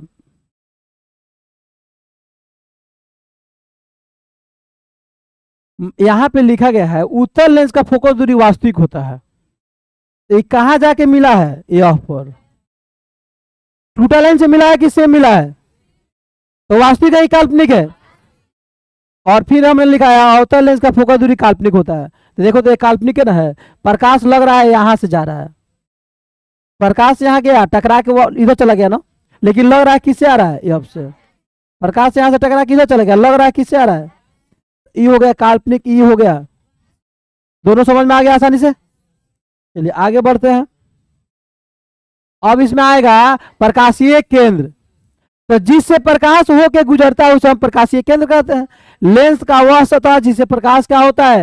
होकर गुजरता है, उसे हम क्या कहते हैं? प्रकाशीय केंद्र कहते हैं। उसी को इसमें लिखा है लेंस के अंदर का प्रधान अक्ष पर स्थित वह बिंदु जिसे होकर प्रकाश की किरणें लेंस के प्रथम पृष्ठ के अपवर्तन के बाद दूसरे पृष्ठ से निर्गत हो जाती है, उसे हम प्रकाशीय केंद्र कहते हैं, ऑप्टिकल सेंटर कहते हैं। निर्वात किरण, उसे निर्गत किरण भी, निर्गत किरण आपतित किरण के समानांतर होती है। अब यहां देखिए इसमें निर्गत किरण बताया गया है। ई हो गया मोटा लेंस, हाई हो गई। देखिए सीधे सीधे समझिएगा, जैसे हम ध्रुव पढ़े थे ना, दर्पण के मध्य बिंदु को ध्रुव कहते हैं, उसी तरह यह जो हो जाएगा प्रकाशीय केंद्र, लेंस के मध्य बिंदु को प्रकाशीय केंद्र कहते हैं। लेंस के मध्य बिंदु को क्या कहते हैं? प्रकाशीय केंद्र कहते हैं। लेंस की सभी दूरियां किससे मापी जाती है? आज दर्पण में था, देखिए अब जब लेंस पढ़ रहे हैं ना हम, तो इसका तुलना दर्पण से करेंगे ताकि हमको वो भी याद हो जाए और हमको ये भी याद हो जाए। जैसे सभी दूरियां ध्रुव से मापी जाती थी, यह हो गया दर्पण, और सभी दूरियां प्रकाशीय केंद्र से मापी जाती है, यह हो गया लेंस। ठीक है ना? दर्पण के मध्य बिंदु को ध्रुव कहते हैं और लेंस के मध्य बिंदु को प्रकाशीय केंद्र कहते हैं। कोई दिक्कत? और सभी दूरियां किससे मापी जाती है? प्रकाशीय लेंस में मापी जाती है। अब आता है फोकसांतर या फोकस दूरी। फोकसांतर या, तो देखिए यहां खूब ध्यान से देखिएगा, यहां से मान लीजिए प्रकाश गया और इधर क्या हो गया? लौट गया। ये लग रहा है किससे आ रहा है? यहां से। फिर यहां से प्रकाश गया और वहां से क्या हो गया? दिशा में परिवर्तन हो गया। लग रहा है किससे आ रहा है? ये अब से। तो यहां देखिए प्रकाशीय केंद्र, प्रकाशीय और मुख्य फोकस के बीच के दूरी को क्या कहते हैं? फोकस दूरी कहते हैं। क्या कहते हैं? क्या कहते हैं? फोकस दूरी कहते हैं। उसके बाद आएगा लेंस की वक्रता केंद्र नियत होती है, परंतु फोकस दूरी और फोकसांतर के मध्य अनुपात क्या होता है? बदलते रहता है। तो ये बात सही है। देखो फोकस दूरी है ना, वस्तु को रखने के हिसाब से रखते हैं। वस्तु को ऐसे रखेंगे फोकस यहां बनेगा, किसी वहां बनेगा, उसको हम बढ़ा सकते हैं, घटा सकते हैं। लिसन, अब हम लोग को पढ़ना है लेंस का द्वारक। दर्पण के मोटाई को दर्पण के द्वारक कहते हैं और लेंस के पृष्ठीय परिधि को, व्यास को, व्यास मतलब देखो यह गोले ना है, यह क्या है? ऐसे भी बढ़ सकता है, बढ़ सकता है ना, तो इसके भी मोटाई को या परिधीय व्यास को क्या कहते हैं? लेंस का द्वारक कहते हैं। लेंस का द्वारक कहते हैं। अब इसमें देखिएगा, इसको थोड़ा सा याद रखिएगा। फोकसांतर एफ से शुद्ध किया जाता है। उत्तल लेंस की फोकस दूरी क्या होती है? अवतल लेंस की फोकस दूरी क्या होती है? तो बाबू यहाँ पे खूब ध्यान से देखिएगा, प्रकाश कहाँ चल रहा है? इधर चल रहा है, चल रहा है ना? खूब ध्यान से देखिए, सभी दूरी हम यहाँ से नापेंगे तो प्रकाश चल रहा है इधर, हम दूरी किधर नाप रहे हैं? उल्टे ना। तो यह अवतल का ऋणात्मक होगा कि नहीं होगा? इसी में तो इसमें दिया है अवतल लेंस की फोकस दूरी क्या होती है। कोई दिक्कत? और फिर प्रश्न है सर उत्तल का धनात्मक कैसे होता है? यह कौन लेंस है? कौन लेंस है? यहां से प्रकाश आया, यहां से प्रकाश,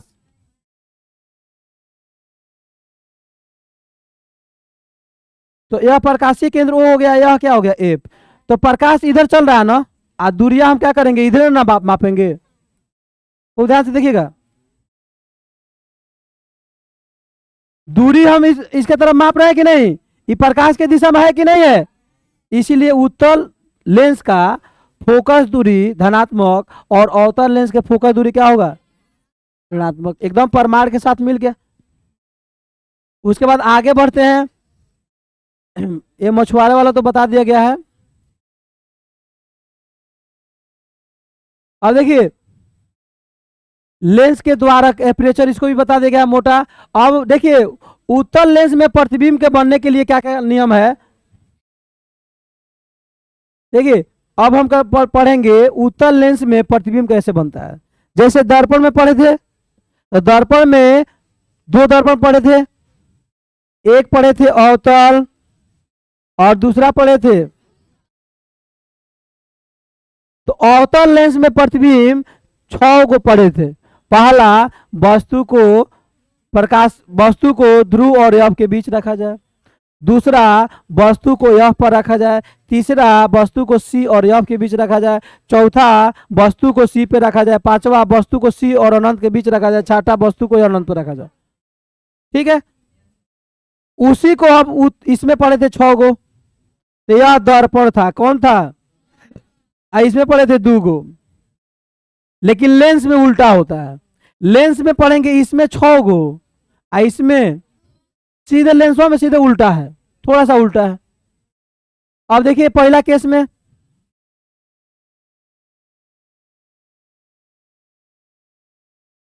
जब वस्तु को प्रकाशीय केंद्र और फोकस के, प्रकाशीय केंद्र यहाँ पे है ना, और फोकस कहाँ पे है? यहाँ पर बीच में वस्तु रखा गया है ना, तो इसका प्रतिबिंब कहाँ बना है?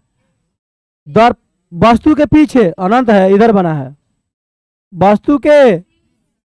वस्तु से बड़ा काल्पनिक सीधा, जैसे वस्तु है उसी तरह बना है। या यहाँ तक है, उससे बड़ा है कि नहीं है? इसके पीछे बना है कि नहीं बना है? काल्पनिक बना है कि वास्तविक बना है? काल्पनिक बना है, पीछे बना है। सीधा बना है कि उल्टा? ये काल्पनिक प्रतिबिंब क्या होता है? यहाँ पे दिया है, जब ए बी वस्तु लेंस के फोकस और एफ के बीच रखा जाए, ओ के बीच मोटवक्ता, यहाँ पे हो जाएगा आपका प्रकाशीय केंद्र। तो प्रतिबिंब ए डैश बी डैश जिस ओर वस्तु रखा गया है उसी ओर बना है। वस्तु के क्या है? पीछे बना है। यह प्रतिबिंब काल्पनिक है कि नहीं है? सीधा है कि नहीं है? वस्तु से बड़ा है कि नहीं है? हो गया। जब वस्तु को प्रकाशीय केंद्र और एफ के बीच रखा जाए, प्रतिबिंब कहां बनेगा? वस्तु के पीछे, काल्पनिक, सीधा, वस्तु से बड़ा। कोई दिक्कत? दूसरा स्थिति, जब वस्तु को लेंस के यह पर रखा जाए, तो इसको तो यार कितना बे समझा है। वस्तु कभी भी यह पर होगा, प्रतिबिंब अनंत बनेगा। अब देखिए प्रतिबिंब वस्तु के, देखिए प्रकाश इधर चल रहा है ना, अब प्रतिबिंब इधर न बना है, उसके दिशा में बन रहा है। वास्तविक उल्टा, वस्तु ऊपर बनू, प्रतिबिंब नीचे बनेगा ना इधर।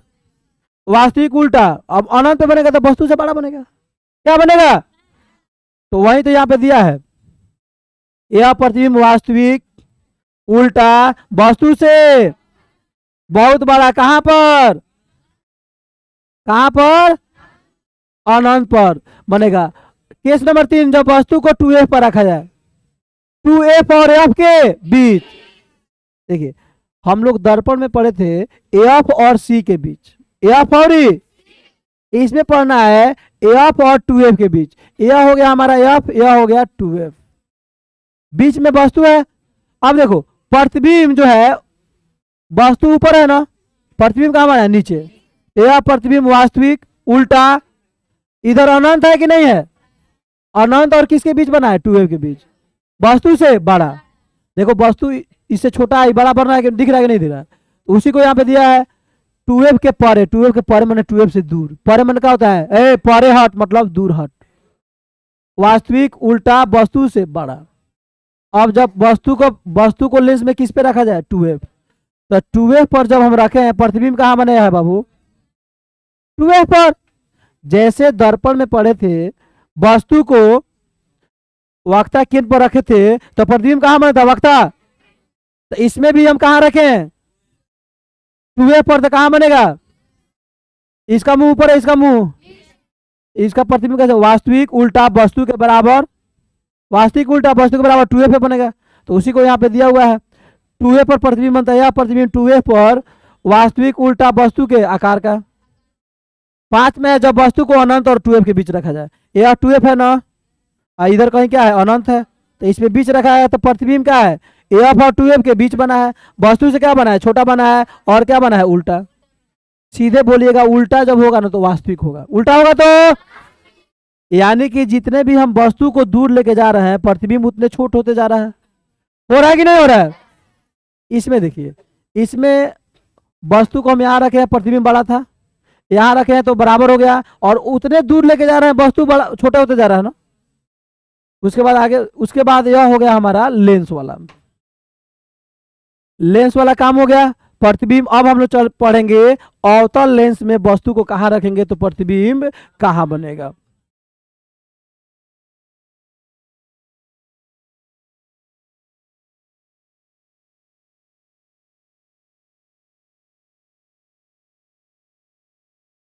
अब देखिए केस नंबर जो हमारा 6 है, जब वस्तु को हम रखेंगे, वस्तु को जब अनंत पर रखेंगे, तो देखिए अनंत से प्रकाश किरण आ रहा है, और कहाँ आके मिल रहा है, कहाँ आके मिल रहा है। तो जब वस्तु को अनंत पर रखेंगे तो प्रतिबिंब फोकस पे बनेगा, और अनंत पे वस्तु रहेगा, प्रतिबिंब रहेगा फोकस पर, तो प्रतिबिंब सबसे छोटा बनेगा। वस्तु रहेगा फोकस पर, प्रतिबिंब बनेगा अनंत पर, तो सबसे बड़ा बनेगा। तो यह जो है मर्द मेहरारू के खीसा है, फोकस पर जब रहेगा तो अनंत पे बनेगा, और अनंत पे जब वस्तु को रखेंगे तो कहाँ बनेगा, फोकस पर। और देखिए यह प्रतिबिंब जो होगा कैसे बनेगा, वस्तु से काफी छोटा होगा, क्या बनेगा वो, फोकस पर बनेगा, वास्तविक उल्टा वस्तु से बहुत, वस्तु से बहुत। यहां तो कोई दिक्कत। अब हम लोग पढ़ने वाले हैं अवतल दर्पण द्वारा बने प्रतिबिंब का चित्रण। यहां पे देखिए उत्तल दर्पण में जो प्रतिबिंब आपको फिगर के साथ समझाया गया है, उसी का समरी है ये। समरी क्या है, जब वस्तु को हम एफ और प्रकाशीय केंद्र के बीच रखते हैं तो वस्तु के पीछे प्रतिबिंब बनता है, काल्पनिक सीधा और वस्तु से बहुत बड़ा। एफ पर रखते हैं तो वस्तु से देखिए अनंत पर, यहाँ अनंत पर रखा गया है तो एफ पर, इसको याद कर लीजिएगा। और यह पूरा क्या है, समरी है। वस्तु को एफ पर रखे हैं, अनंत में प्रतिबिंब वास्तविक उल्टा वस्तु से बहुत बड़ा। एफ और 2f के बीच रखे हैं तो 2f के परे, 2f से दूर, वास्तविक उल्टा वस्तु से बड़ा। 2f पे रखे हैं तो 2f पे बना है, वास्तविक उल्टा वस्तु के एक समान। अनंत और 2f के बीच रखे हैं तो f और 2f के बीच बना है, वास्तविक उल्टा वस्तु से छोटा। और जब वस्तु को यहाँ पर हम अनंत पे रखे हैं तो प्रतिबिंब फोकस पर, वास्तविक उल्टा वस्तु से बहुत छोटा। अब है उत्तल लेंस द्वारा प्रतिबिंब का चित्रण या निर्माण। तो उत्तल लेंस में, सॉरी अवतल लेंस में प्रतिबिंब दो स्थिति में बनता है। एक, जब वस्तु को हम अनंत पर रखते हैं। जब वस्तु कहाँ रखते हैं, तो जब वस्तु यहां से अनंत पे है तो अवतल लेंस में ऐसे चला गया है ना, तो ये लग रहा है किससे आ रहा है, यह जो प्रकाश यहाँ चल के गया है ना, ये लग रहा है इससे आ रहा है, लग रहा है कि नहीं लग रहा है। तो जब वस्तु को अनंत पे रखे हैं तो प्रतिबिंब फोकस पे बना है। अब इसका जो प्रकृति होगा, यह होगा फोकस पर, यह पर बनेगा काल्पनिक सीधा वस्तु से। जब अनंत पर है तो यह पर बनेगा तो वस्तु से छोटा, काल्पनिक बना है ना, देखिए काल्पनिक प्रतिबिंब हमेशा टूटा लाइन से इंडिकेट किया जाता है और हमेशा सीधा होता है। काल्पनिक, अब यहाँ पे कोई दिक्कत, काल्पनिक सीधा वस्तु से छोटा। अब उसको हम क्या करेंगे, अब वस्तु को किस पे रखें, अनंत और एफ के बीच। यह हो गया, कहीं अनंत जा रहा है ना, तो अनंत या एफ या अनंत के बीच जब यहाँ वस्तु रखे हैं तो प्रतिबिंब हमारा यहाँ बना है। प्रकाशीय केंद्र और एफ के वस्तु से छोटा बना है, बहुत छोटा नहीं, सिर्फ छोटा बना है। सीधा बना है कि उल्टा बना है, सीधा बना है, क्योंकि इसका मुंह ऊपर है तो इसका मुंह भी क्या है। और काल्पनिक प्रतिबिंब मैंने बताया सीधा ही होता है। तो सेम यहाँ कंडीशन है, प्रकाशीय केंद्र के बीच बनता है यह प्रतिबिंब, काल्पनिक सीधा वस्तु से छोटा। काम खत्म। इसका समरी इधर दिया हुआ है, अनंत पे रखेंगे तो एफ पर, काल्पनिक सीधा वस्तु से बहुत छोटा। अनंत और लेंस के एफ के बीच रखेंगे, एफ के लेंस, यहाँ एफ और लेंस के बीच बनेगा। लेंस के कौन लेंस, देखिए एफ और वो प्रकाशीय केंद्र के बीच, तो लेंस के यहाँ पे रहेगा, लेंस के प्रकाशीय केंद्र के बीच, काल्पनिक सीधा और वस्तु से छोटा। यह हमारा समरी होता है। उसके बाद आएगा चिन्ह प्रपाटी। जैसे हम लोग पढ़े हैं दर्पण में चिन्ह प्रपाटी, उसी तरह आएगा हमारा लेंस में चिन्ह प्रपाटी।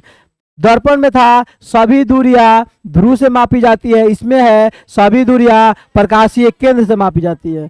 मैटर को यहां समझिएगा, मैं आपको फिगर बना के एक बार समझा देता हूं।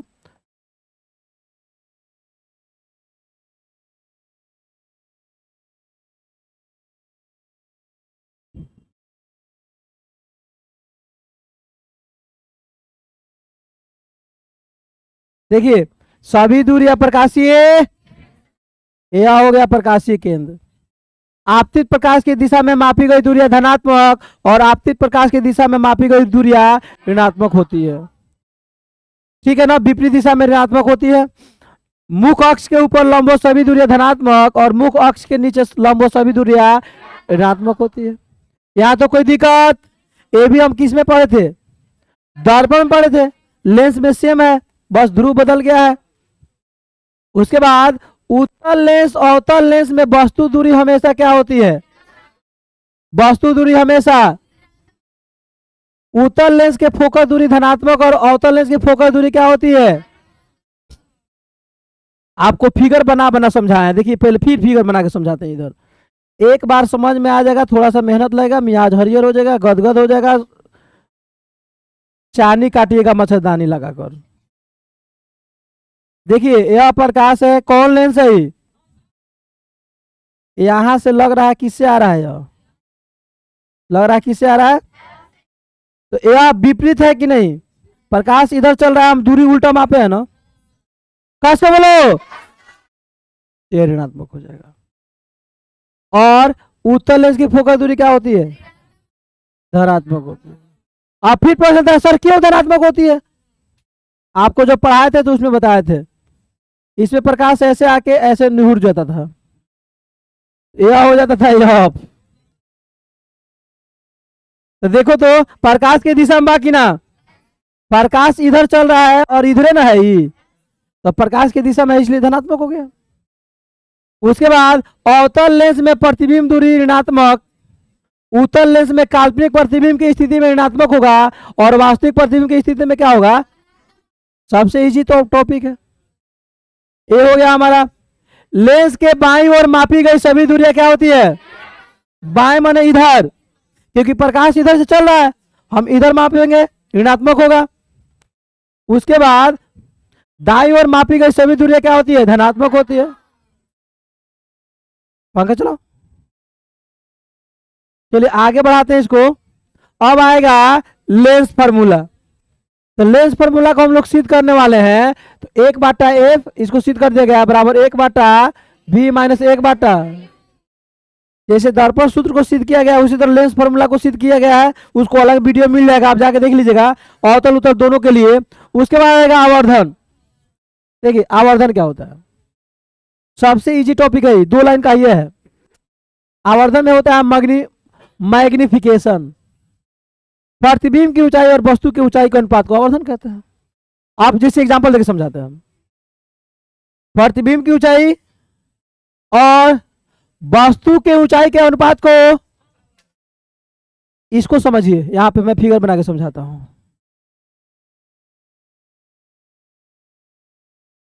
यह हो गया हमारा एफ और यह हो गया हमारा 2f। यह हो गया हमारा एफ।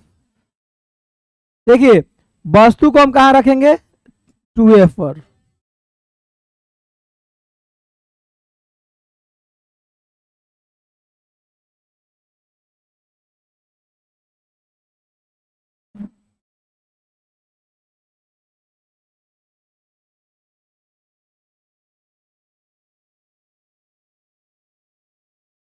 यहां देखिए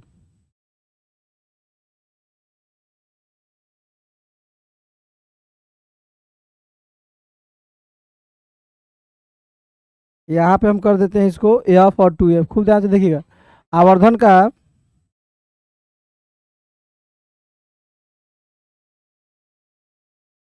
देखिए जब वस्तु को हम 2f पर रखे हैं तो प्रतिबिंब किस पे बना है, 2f पर बना है।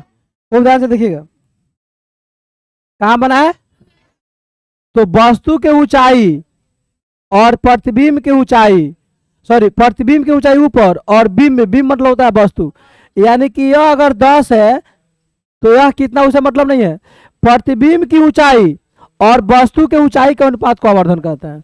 जैसे उत्तल लेंस में जब वस्तु को 2f पे रखते हैं तो प्रतिबिंब भी वास्तविक उल्टा वस्तु से क्या बनेगा, बराबर 2f के पर ही बनता है। अब नीचे देखो, मान लीजिए यहां से लेके इसकी ऊंचाई कितनी है, 10 मीटर, यह माइनस हो जाएगा ना, इसकी ऊंचाई कितनी है, 10 मीटर, तो इसका आवर्धन एम बराबर क्या होता है,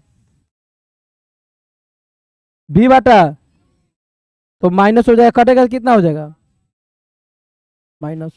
क्योंकि मुख अक्ष से नीचे लंबवत सभी दूरियां क्या होती है, ऋणात्मक होती है। सभी दूरियां क्या होती है, आ गया हमारा। तो यह आवर्धन सिंपल क्वेश्चन है। प्रतिबिंब की ऊंचाई और वस्तु की ऊंचाई के अनुपात को आवर्धन करते हैं, h1 h2। यह प्रतिबिंब की ऊंचाई हो जाएगा और वस्तु की ऊंचाई होगा। इसका भी हम क्या करने वाले हैं, इसको भी व्यंजन प्राप्त करने वाले, आवर्धन सूत्र को सिद्ध करने वाले हैं। 4 मिनट का कार्य है, ललन टफ क्वेश्चन है। अब देखिए लेंस की क्षमता को हम जानेंगे, लेंस की क्षमता को उसके फोकस दूरी के व्युत्क्रम। देखिए लेंस की क्षमता किसे कहते हैं, तो पावर ऑफ लेंस जो होता है ना, पावर ऑफ लेंस, देखिए लेंस के फोकस दूरी के व्युत्क्रम को लेंस की क्षमता कहते हैं। तो P बराबर पावर 1/f। फोकस दूरी के उल्टा को लेंस के क्या कहते हैं, क्षमता कहते हैं। क्या कहते हैं, एक डायोप्टर लेंस की क्षमता जिसकी फोकस दूरी कितना हो, 1 मीटर। तो P बराबर 1 बटा कितना होगा। अब क्वेश्चन आपके एग्जाम में आता है, सुनो इसे क्वेश्चन कैसे आता है कि किसी लेंस के फोकस दूरी 10 मीटर है तो उसका क्षमता ज्ञात कीजिए। तो P बराबर 10 सेंटीमीटर है चाहे मीटर है, चलिए मीटर में दे दिया तो उसका क्षमता, तो P बराबर 1 बटा क्या होता है, F। तो P बराबर 1/10। अगर यह सेंटीमीटर में है तो मीटर में बदलिए, अच्छा मीटर में है तो सेंटीमीटर में बदलिए। 1 बटा कितना हो गया, F। 1 बटा कितना हो गया, अब यहां हो गया। अगर पहले ही से मीटर में दिया है तो कोई दिक्कत नहीं है, तो ये कितना हो जाएगा, 0.1। तो P बराबर 0.1, 0.1 डायोप्टर। ये आपके एग्जाम में क्वेश्चन हर साल पूछा जाता है। P के मान दिया रहेगा, या कहेगा किसी लेंस के क्षमता 0.1 डायोप्टर है तो इसका फोकस दूरी ज्ञात करें। यहां दिया है तो P बराबर होता है 1/f, तो ये है 0.1 बराबर 1 बटा, अब तीसरा तीसरी गुना कर लीजिए, f का मान कट के आ जाएगा कितना, 10 आ जाएगा। अब आगे बढ़ते हैं, उत्तल लेंस को अभिसारी लेंस क्यों कहा जाता है। देखिए उत्तल लेंस के अभिसारी लेंस कहते हैं इसलिए क्योंकि उत्तल लेंस में जब प्रकाश किरण चलता है अनंत से, अपवर्तन के बाद फोकस पर क्या होता है, मिलता है। कहां मिलता है, तो उसे फोकस पर मिलता है या फोकस की ओर क्या होता है, झुक जाता है। इसीलिए इसको हम कौन लेंस कहते हैं, इसीलिए हम कौन लेंस कहते हैं इधर, इस तरह लेंस के द्वारा आपतित प्रकाश किरणें सभी किरणें लेंस की दूसरी ओर एक ही बिंदु पर क्या होती है, अपसरित होती है। तो अभिसारी कहते हैं एक बिंदु पर क्या है, अपसरित होती है। उसके बाद आएगा हमारा अवतल लेंस के प्रत्येक भाग छोटे छोटे प्रिज्म से बना होता है। अब देखो अवतल लेंस के प्रत्येक भाग छोटे छोटे प्रिज्म से बना होता है। तो यहाँ पे खूब ध्यान से देखिएगा, अवतल लेंस जो होता है ना, इसको हम अवतल लेंस बना दिए।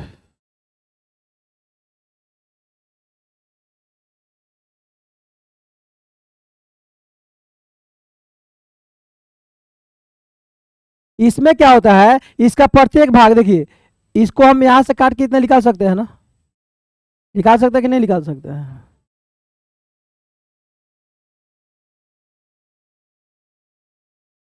यहां से निकाल सकते हैं। तो देखिए मालूम पड़ता है अवतल लेंस के प्रिज्मों का आधार बाहर की ओर होता है। प्रकाश किरणें जब अवतल लेंस पर आपतित होती है तो इससे निकलने के बाद फैलकर दूर दूर क्या होती है, चली जाती है। अवतल लेंस द्वारा प्रकाश को एक बिंदु से या प्रकाश किरणों को एक बिंदु से अपसारित होती हुई मालूम पड़ती है, इसलिए अवतल लेंस को अपसारी कहते हैं। देखिए उत्तल लेंस को क्या कहते हैं, अभिसारी, एक बिंदु पे मिलना। और अवतल लेंस को अपसारी, एक बिंदु से लग रहा है फोकसित हो रहा है, एक बिंदु से लग रहा है फैल के, लग रहा है फैल के। और छोटे छोटे देखिए कांच के टुकड़ा हुआ है, लेंस का भी टुकड़ा इसको हम बोल सकते हैं, क्या बोल सकते हैं, लेंस के भी टुकड़ा बोल सकते हैं। सिंपल लॉजिक है। अब यहां देखिए, इसके बाद देखिए आपको देखिए लेंस के पहचान आएगा, क्या आएगा हो, तो लेंस के पहचान में हम लोग जानेंगे।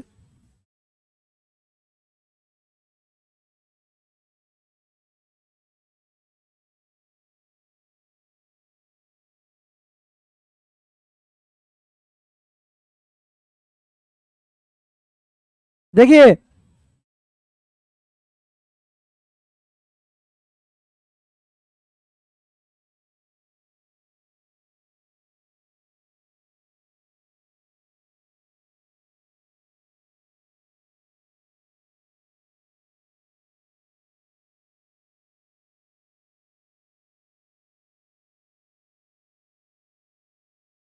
देखिए यहां पे इसका पहचान सबसे सिंपल लॉजिक है।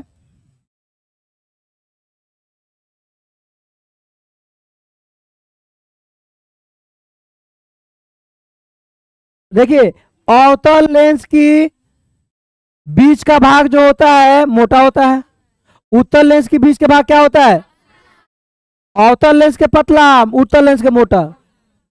इसका बीच के भाग क्या होता है, उत्तल लेंस के मोटा। अवतल लेंस के किनारे के भाग मोटा और उत्तल लेंस के किनारे के भाग पतला। इसमें प्रतिबिंब सभी प्रकार का बनता है, नहीं इसमें सभी प्रकार का बनता है, वास्तविक, उल्टा, काल्पनिक, सीधा। और इसमें सिर्फ और सिर्फ काल्पनिक सीधा बनता है, सिर्फ और सिर्फ काल्पनिक, सिर्फ और सिर्फ काल्पनिक। इसे कहते हैं अपसारी लेंस और इसे कहते हैं अभिसारी। इसे कहते हैं अभिसारी लेंस, इसे कहते हैं अपसारी। यह क्वेश्चन एग्जाम में पूछा जाता है। इसको कहते हैं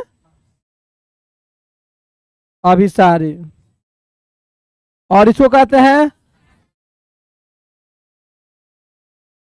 यह क्वेश्चन एग्जाम में सबसे ज्यादा पूछा जाता है, किस लेंस को अभिसारी कहते हैं, किस लेंस को अपसारी कहते हैं। अब एग्जांपल देखिए, यहाँ पे आप लोग देखे थे, यह जो लेंस है कौन लेंस है, तो यह एक से निकल रहा है।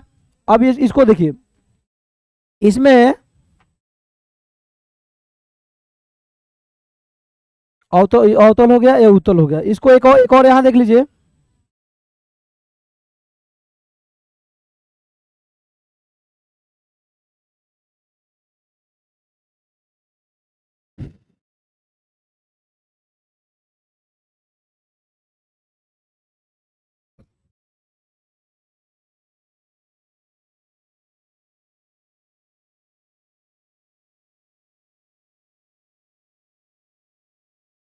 यहाँ पे देखिएगा खुद ध्यान से,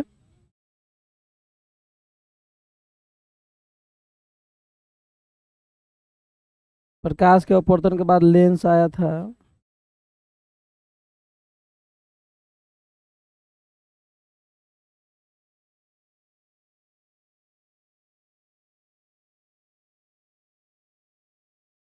देखिए यहाँ पे उत्तर लेंस को क्या कहते थे? अभिसारी। उत्तर लेंस को अभिसारी उत्तल को बोलते थे, और अवतल को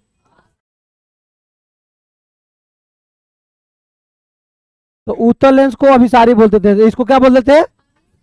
अवतल को अभिसारी। अब यहां से होता था प्रकाश दूर जाना, एक ही बिंदु पर यहां मिलता था ना, और यहां पे होता था एक ही बिंदु से निकलना, एक ही बिंदु से निकलकर फैल जाना। देखिए यह लेंस में प्रकाश के अपवर्तन जो हम लोग पढ़े थे, एक कंप्लीट टॉपिक हुआ। अब इसमें आप लोग को दर्पण पर फॉर्मूला, अवतल में उत्तल में A बराबर R/2, इसके बाद जो हम लोग को पढ़ना है, जो आप लोग को वीडियो इसके जस्ट बाद मिलने वाला है, वह मिलेगा दर्पण सूत्र, अवतल में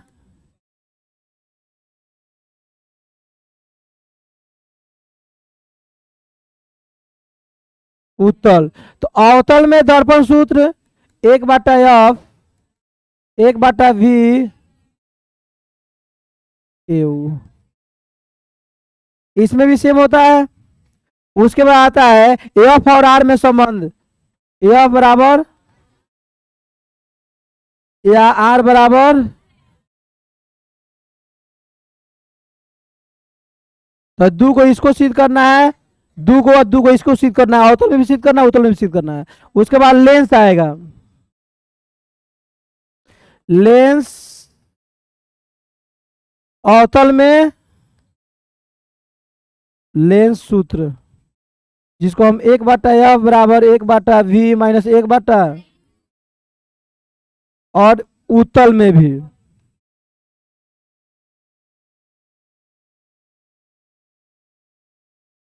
यानी कि दर्पण सूत्र अवतल उत्तल दोनों में A बराबर दोनों में 4, और लेंस सूत्र 1/, लेंस सूत्र अवतल में भी और उत्तल में। इस पर हम लोग को 6 और सूत्र को सिद्ध करना है। उसके बाद इसमें कम से कम 150 को ऑब्जेक्टिव क्वेश्चन पढ़ना है,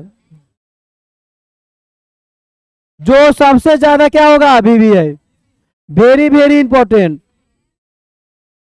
उस क्वेश्चन में हम लोग को कम से कम 20 को न्यूमेरिकल पढ़ना है, न्यूमेरिकल, जिसको हम कहते हैं मैथमेटिक्स सूत्र। तो अभी चैप्टर को एकदम गंगा नहा के खत्म कर देना है, जिससे लगभग खत्म तो हो गया है, सिर्फ ऑब्जेक्टिव बाकी है, बाकी सब तो कंप्लीट हो चुका है। चलिए बहुत बहुत धन्यवाद, थैंक यू वेरी मच।